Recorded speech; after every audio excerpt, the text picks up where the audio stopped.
Alright guys, we're back in my neck of the woods. Oh, you talking about getting beat up on this thing, guys. This is a ZF front wheel drive 948 TE, I think, I want to say. Well, anyway, we're replacing the transmission. We got a new assembly over there, guys. It's only, I mean, there's a couple codes that typically simply stands for replace the transmission. And that's only because we don't have parts for these guys. They haven't, I don't know, this truck been out since 2014, the front wheel drive ZF transmission. They haven't given us the okay to repair them. By now, I don't think they're going to. So, you know, this is on the warranty. So, good news for the customer, of course. But there's a couple of codes, especially that one torque converter code. I'm going to put it in the description, but that is the reason why I'm replacing this. There is no parts. Okay, not only that, if you look under the diagnostic tree, which I highly advise you do when diagnosing this newer age stuff, you will be led to simply replace the transmission. It's just simple as that. All right, they don't get into that's the first simplest diagnosis I've seen. I've seen one fault code that on the possible cause it was nothing but replace the transmission. Okay, so that tells me there's no part to even attempt to. I'm sure anything in here can be fixed, guys, but not by personnel, because there is no parts. You have to have parts to fix things. So they much rather you take it out, replace it, and send it to them and let them recondition it. I have no problem with that. I told y'all we slowly turning it into R&R, man. I've grown. I'm under the assumption that they totally phasing rebuilders out, guys. It's like everything that used to can be rebuilt no longer, well, it's not cost efficient to rebuild it anymore. Not only that, I'm talking everything, guys, from TVs. When the last time y'all seen I'm gonna let this on down, a TV shop? Okay, yeah, they used to be all over the place. I don't have a strap on these. These are pretty you know, they hold on the jack pretty good, but I advise you to get a strap. Okay, oh my goodness, couple bolts right here and beat me up, guys. You can't take these. I wouldn't even bother taking these out. I mean, I would take them off. You have no choice but to take them off, but don't bother taking them out of the shell. Just leave it down. So I'm gonna put the new transmission on this jack. These little creatures here really freaking beat me up, because number one, if you don't, you know, get it all the way out, and all it takes is one thread, dude. One thread to stay in this bell housing or up here. That jacked me up. I can't climb back up top to get it out, so I got to try to fight to get it from the bottom. Well, I finally got it, and oh my goodness, you talking about a headache. So when I get ready to do the new one, I'm just gonna simply set these in there just like that. Close the transmission up to the block and bolt it up. All right. This not too bad, man. Not too bad at all. I mean, it's I take that back. It's not a warranty. It's an insurance job warranty. Okay, that's why a lot of people get an extended warranty attached to their insurance. Somebody asked me that the other day, do I think they should get a extended warranty? I'm all for it, guy. Because there's always the unpredictable things, like y'all remember the engine I was talking about the other day? Watch this video right here. Self-inflicted wound engine.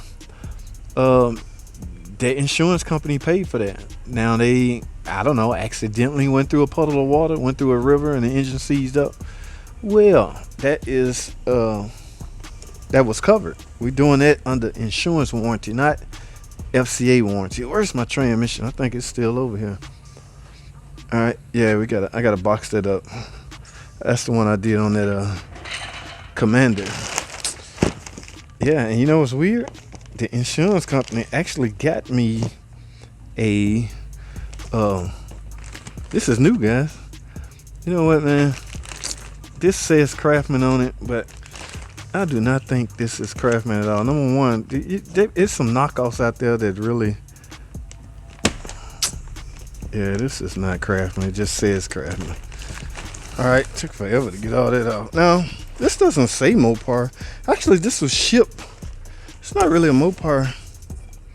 This was shipped from somebody else. So the insurance company. Well, look how they ship it, guys.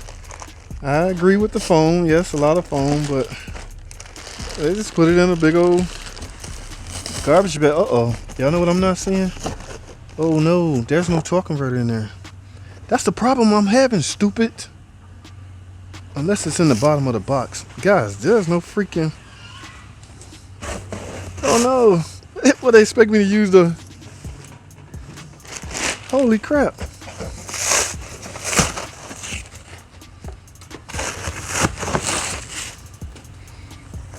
Look at that. That's the problem I'm having. They did not read the fault code unless it's... Oh, right here, guys. Whew. I was about to say. Oh my goodness, look how they got this. Why can't they put the torque converter? All right, guys, I have, as you can see, quite a bit of work to do. I don't know the condition of this. It look new, but it's not my call. It's going in the car. And we're going, remember guys, you have to, now, did this come with it? Look, I don't even see a TCM. Remember guys, these come with the TCM. Oh, they want me to, okay. So I got to transfer. No, TCM go right here. This is the first one I'm ever replacing that didn't come with a TCM. Now, there was no problem with the TCM, so I don't see why you can't reuse it, but I'm sure they saved some money by shipping us this compared to owls. Yeah, TCM bolts right here. So this first one ever. No big deal, I'm just saying. And it shouldn't be, you shouldn't have to do nothing. Of course, naturally quick learn it and driving and things like that, but the programming to TCM is already set. So I got a transmission delivered from some company in a box with a separate torque converter and a transmission with no TCM. Okay, well, at any rate guys, I'm not gonna spend a lot of time complaining. I'm glad the jack stand right here because I'm gonna jack this sucker up, get it in, and we're gonna go from there guys. So.